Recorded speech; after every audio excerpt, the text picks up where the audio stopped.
Peace to the flockulators.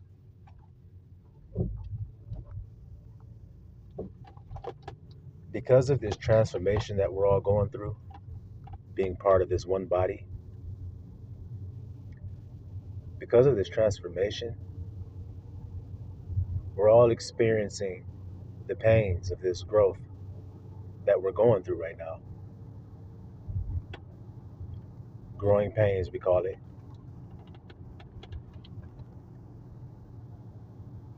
We're all experiencing that together right now.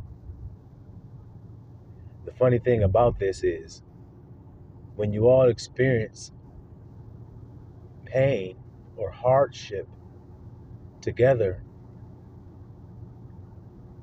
you have the tendency to want to lash out at those who are going through it with you. You have a tendency to want to blame or critique, scrutinize another because of the discomfort you yourself are feeling. You know, they say hurt people hurt people. And the same saying goes for people who are in pain. People who are in pain cause others pain. You see? But we want to recognize this pain that we're going through, that it's not the kind of pain that is caused because you maybe made a mishap or a mistake. This pain does not come from betrayal. It's not that kind of pain. Like I said, it doesn't come from disrespect or having a falling out with another, or it's not that kind of pain. It's growing pains. It's a unique type of pain. This pain is a good pain because it lets you know that you're one step closer to your goal. You're one step closer to being the man that Abba has made you to be. Just as you grew as a child, and when your bones grew, it hurt sometimes. But it was a signal to let you know that it's time to let go of the old and embrace the new. You were an infant, then you had to let that stage go. You had to become a toddler. Then you had to let that stage go, become a child. You had to let that stage go and become a teenager. You had to let that stage go and become a young adult. You had to let that stage go, become an adult. Let that stage go, become an elder. You see? And each phase you went through, it was painful. Just as the infant cries for his pacifier when he's told, "No more, son. You've outgrown that thing. It's time to move on to the next stage." Oh, you cry sore. You don't want to let it go. You see that, little flock? Do y'all understand that within yourself? That when it's time to move on to the new, we cry, don't we? We mourn. We experience agony, we think, and pain. But one day we wake up and we realize we just don't need that thing anymore. Ain't that right, little flock? You wake up one day and you say, I've outgrown that. And yeah, I may cry over it at first, but eventually, I gotta put that thing away. And I gotta become the man that I know I am. You see it? Well, it's good to talk about that end result. Like I always say, to rest in the end. But I ain't no fool. And I'm not gonna sit here and act like that transitional period isn't hard from one stage to another. I'm not gonna sit up here and act like It doesn't hurt sometimes. And it's not painful sometimes, because it is. And just as the parent has to be with that child and hug that child sometimes, comfort that child sometimes, and be patient and say, I know it hurts right now, but it won't always hurt. You'll forget this one day. And it just seems impossible, I'm sure, to that child in that moment. I'll forget this one day. It won't ever be like this. I won't even remember I did this. But isn't it true for each and every one of us here today at the School of Marvelous Life? Didn't we all outgrow the pacifier? Didn't we? Didn't we all put that dirty ass blanket aside and say, it's time to move on? And we don't even remember it, do we? We don't remember the pacifier, do we? Nah. We don't remember that favorite little teddy bear that we had. Nope. We don't even remember it. And Abba says the same thing about this life that you live, little flock. As hard as that is to imagine, one day you won't remember it. All the tears that it took, all the sorrow, all the sadness and grief that it took for you to get to where you were going. But boy, when you get there, it will be as if the wilderness never was. Wilderness is necessary, little flock. It's a part of maturing to understand this, what I'm saying to you today. The wilderness is necessary. And you have to decide, how are you going to exist in that wilderness until you come to your promised land? How are you going to endure it? You're going to endure it peacefully? Or are you going to turn and rend your brothers? Focusing on them and what you perceive about them. Because ultimately, what does it matter? What you think about another man? What does it matter to you? You didn't make him. He's not your creation. So why are you concerned with whether or not he meets the test or not?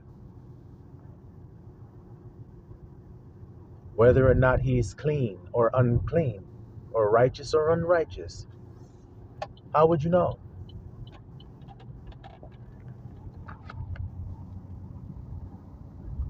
You see, and that's part of what this fire does for us.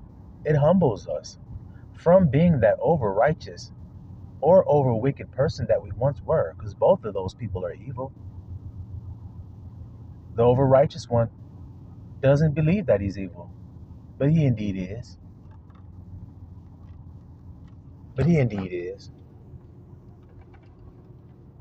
They both missed the mark. And that's strange for people to hear me when I tell them that it ain't right to be over-righteous. Looking around at everybody, comparing them to you. Are you the standard? That's the question you should ask yourself. Are you the standard? Because to whom much is given, much is required.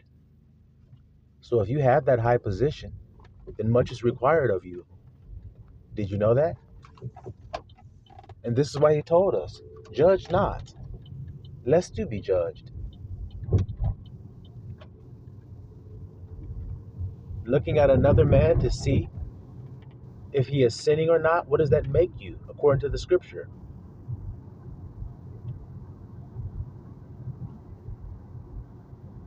A far from see, I call it. A Pharisee. A sad you can't see. A bribe. Excuse me. A scribe. What does it make you when you're going around doing this? The sad part about it, little flock, is that many people will hear me say this and not realize that it's them that I'm talking about. That's the saddest part about it. That's the saddest part of being a far from see. You can't see nothing, including yourself. You only see others. So what does that mean about you? It obviously means that you don't exist. You don't have the Father. And when you see Christ say that, that's what he means, little flock. When he says, you don't know the Father. You don't know him. You think you do. You say you're doing everything in the Father's name, but yet you don't know his name. and you don't have the Father.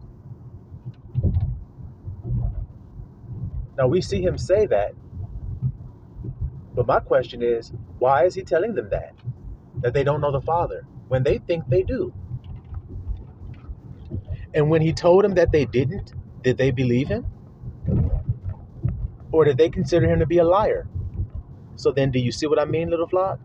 These are people that are so blinded that they can't even see themselves. And these are the people that will murder another person. They will kill, they will stone. And when you tell them, hey, you don't have the right to do that,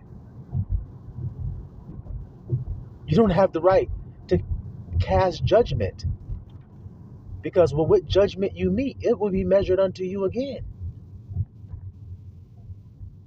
And they hear you say that, and they get angry at you as if it's you saying these things to them. How silly, right? When you who know the truth know where those words come from. You know where they come from. They come from above. They come from heaven. But yet look how men respond to heavenly things. Look where their treasure is. Look what they spend all their day and all their time focused on. Not the heavenly things, not the kingdom of heaven which is within you. If people spent their time there, then they would have dealt with their wounds that are going on in there. Therefore, then they wouldn't hurt other people. They could see clear enough to get the speck out of their brother's eye that they're so quick to point out. Hey, look what you're doing. I wish you could see what you're doing while saying that. I wish you could see how you look by pointing your finger at your brother. Wish you could see how you look doing that. I wish you could see how you sound. I wish you could see how evil you are. I wish you could see how nasty you can be. And every single man listening to me today has the acceptance of himself. I know that's true. That's what saddens me at times when I look at others. Their unwillingness to face their own demon, to face their own shadow within themselves and their own darkness that is indeed there. If an apostle of Christ himself said that when I seek to do good, evil is present with me, present means right there. When I seek to do good, I don't do it. The thing that I hate to do, that's what I end up doing. So then why do y'all try to sit up here and act like y'all don't ever have that dilemma within yourself? Why do y'all act like other people have that dilemma, but you yourself don't? If you yourself don't, then you're making God a liar by saying that all have sinned. You're saying you have no sin. Without knowing that's what you're saying. Look how Christ had to say, forgive them for they don't know what they're doing.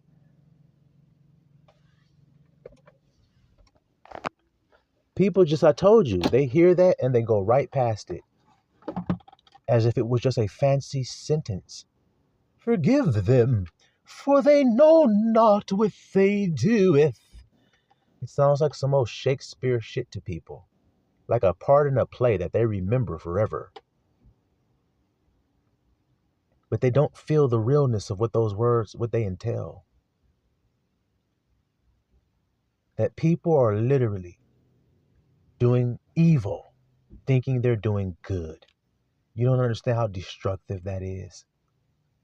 Imagine you have a child, and everything you do to that child is evil as hell. But you thinking that you're doing something good for the child. Imagine how that child will turn out. Imagine.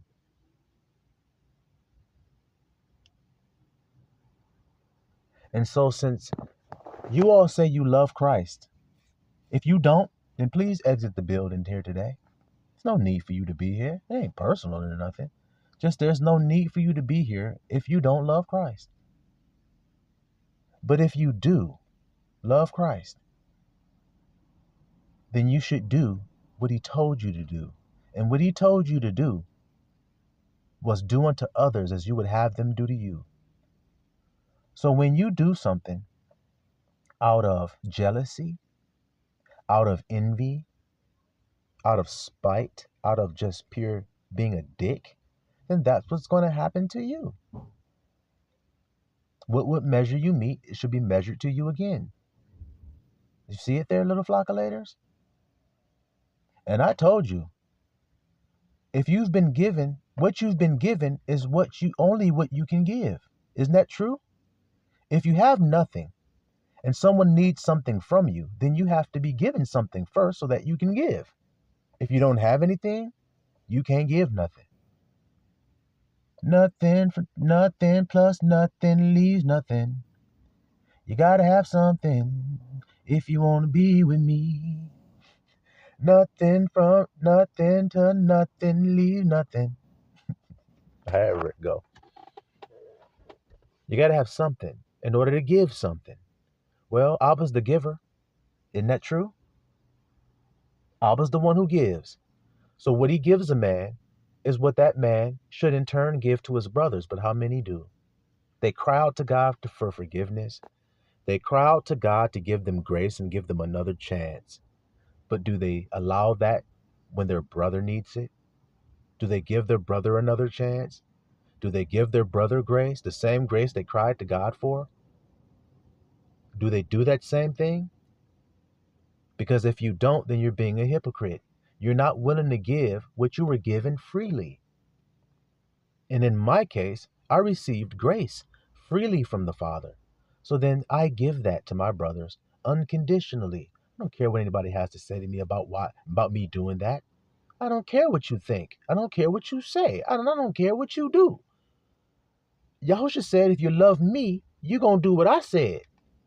And that's who said these things that I do. I don't care how another nigga graded, because people don't know how to judge righteous judgment. Therefore, they don't know how to grade what they see. It could be an A+ performance, but they'll give it an F in this world. Marvel not if the world hates you. See that there? When they cast your name out as evil. Listen at that there. Christ is saying that the ones who follow him will be hated and their names will be called evil, in other words, by other people. This nigga evil. He's got a demon. He wicked as hell. Don't listen to him. He's from the devil. And if you're wise, you will consider what they said about Christ. And that will obviously succor your soul in those moments. Because otherwise, that would just cause more pain. And what man among the flock needs more pain in his life? Don't we got enough of that shit to have to deal with in this life? What man needs to add sorrow to sorrow? Who would do that? See, because I don't know about y'all, but I pay attention to what Yahushua pays attention to. And when it comes to any group that I am a member of, I'm paying attention to that thing that Yahushua is paying attention to in any group, which is how they treat one another. How do they treat one another?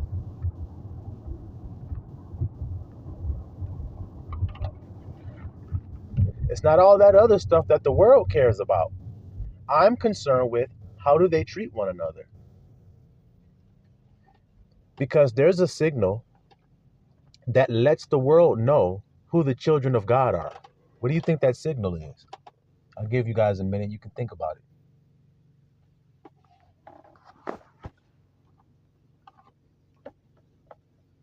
That signal that lets people know that you're a child of God is that you love the members of the group that you say you're a part of, whether it be a family group, whether it be a military group, whether it be a sports team group, whether it be a co-worker group. Doesn't matter what the hell group.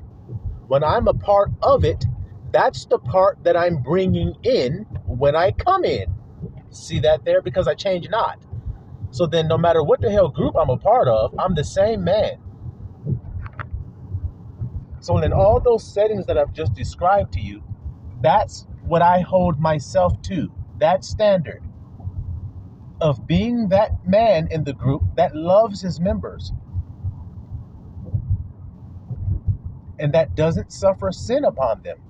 You just got to know what sin really is.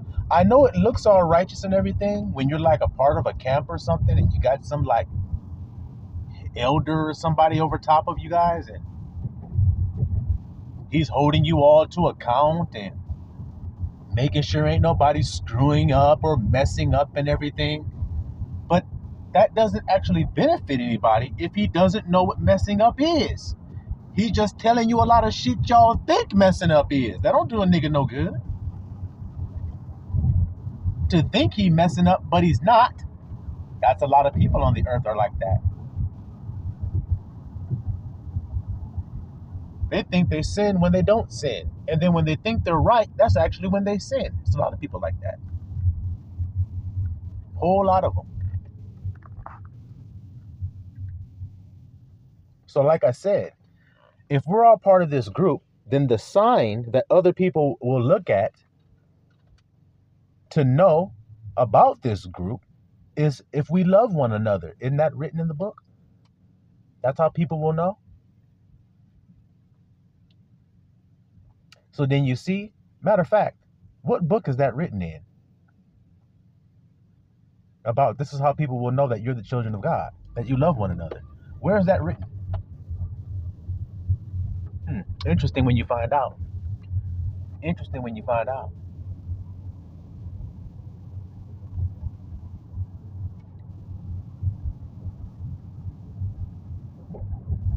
And so, yes, of course, like I said, starting this message, when you grow to a new level, it's going to hurt. First,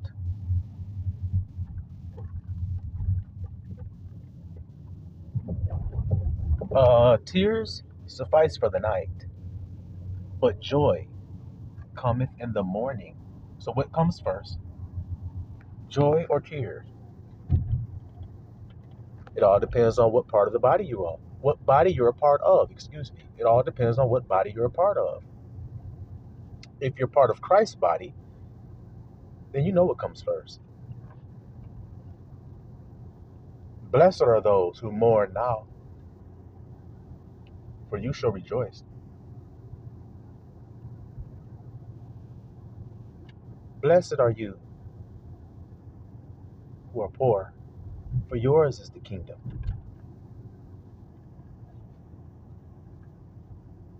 Woe unto you who laugh now. Woe unto you who are rich now, for you have your consolation. Maybe y'all can't hear me. Maybe you can. For some people, the pain comes first. But I would have you know what's coming next. And this is why I tell you to rejoice in the end, little flock. I know the furnace of affliction hurts from time to time. Things come out of you that you just didn't know were in there. That's why it had to come out of you. So that you could stop denying what's inside. Can't do anything right outside if your inside ain't right. Christ taught us all that. Christ taught us all that. But instead, we just want to look at the wounds. We just want to look at what somebody else has done to us. And that is sufficient for us to complain about that as far as we're concerned. But that's got to change. That can't suffice you no more. There's nothing wrong with recognizing what's been done to you. There's nothing wrong with that. But that doesn't mean you have to let it affect you. But many of you have. And it's understandable, I understand. Because we've all been there, me included. And you respond in a way that you know only came out because your inside was already in a stormy type situation. You said something and you maybe had an outburst, and it was all because your internal state was already in an uproar before you ever opened your mouth. because the mouth won't open unless the heart is filled with an abundance of something. So when you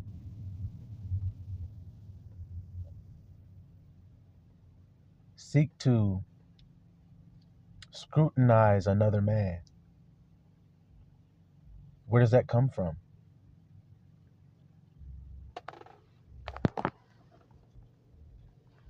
It comes from lack of scrutiny of self. I told you guys, there comes a time when the way it used to go is going to change and it's going to go a new way. It's not going to go the way it once was. And which way is that once was? You thought if you didn't act it out that you were good enough. But there's a new way. And that way is cleaning out your heart from what makes you do the evil shit you do. That make you lashing out at everybody else around you. That makes you not be able to keep still and be quiet. So the one who can't do that is the one who's going to tell everybody else to be quiet. Shut up! Shut your mouth! Be quiet, don't say anything. That's the one that needs to be quiet. Who can't keep quiet. Whose insides are screaming at him all day long. And so he's got to release it some kind of way, doesn't he? And what other way can he do that but to do harm to his brother? I told you guys about this time. It's unfortunate that many just won't listen for whatever reason. Something I said on one of my most recent videos caused somebody to unsubscribe from me. Now, this is normal. This happens all the time. But consider what I've talked about on my last 2 videos. And then think about what must I have said that caused that person to unsubscribe from me. What did I say?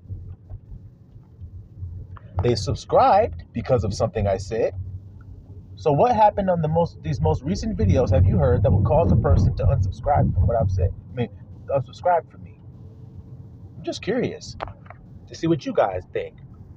What would you think would have caused it?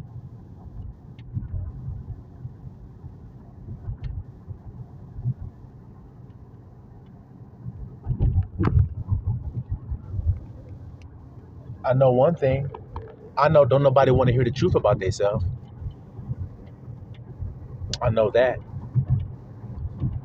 Because then that would be like looking in the mirror and being honest about what you see. Most people are not. They're not totally honest. You see that there? That's why I asked you guys the question. Do you see all of you? Or do you just see the parts that you like? That's the parts of yourself that you see. Are you mistranslating you? Are you? In insecurity, do you cover that up with a false confidence?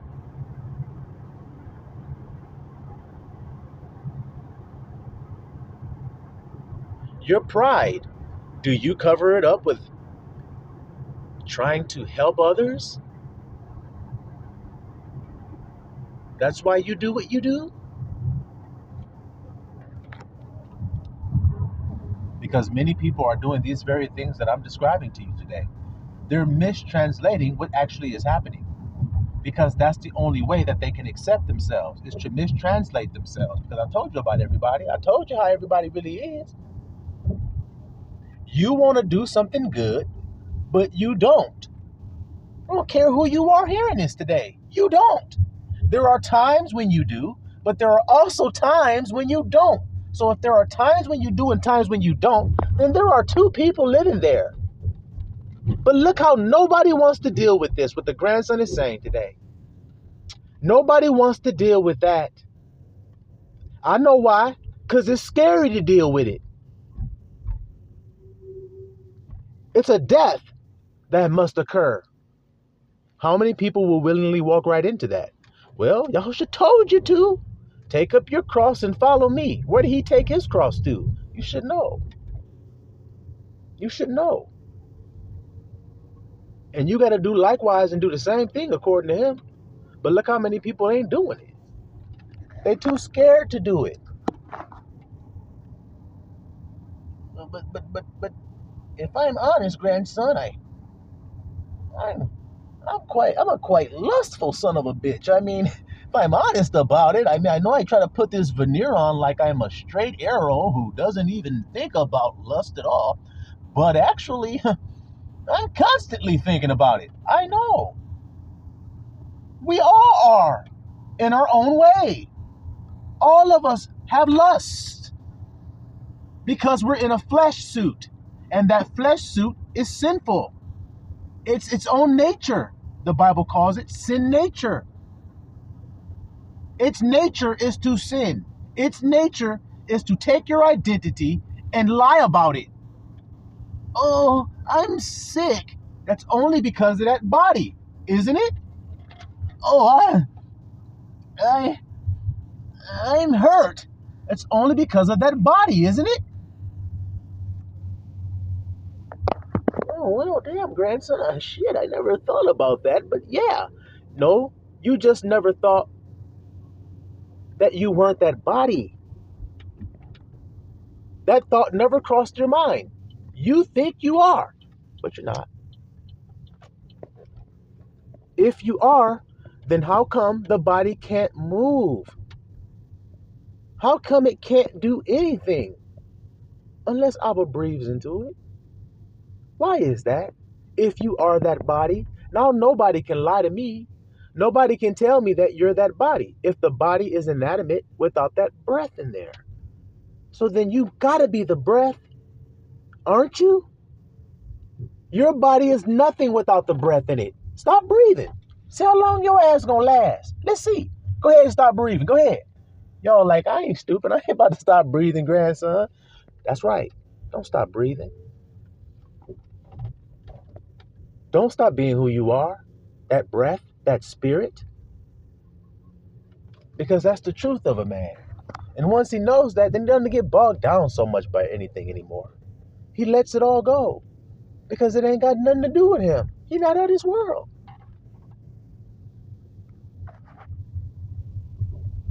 He's not of this flesh. And he knows it.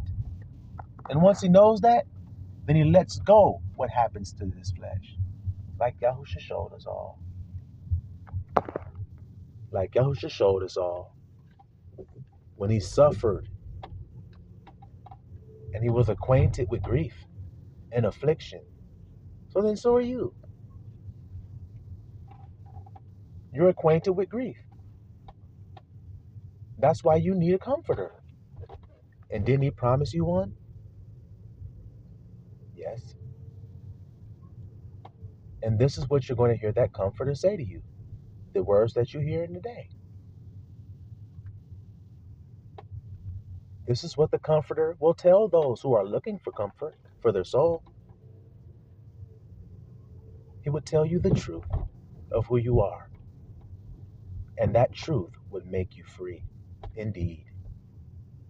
Isn't it true, little flock? So be free today and be free every day and claim that name in truth that I am free and never change from that. Never change from it because Abba doesn't change. Yahushua is the same yesterday, today, and tomorrow, and forever. So I'll be blessed, little flock. Salawam Israelah.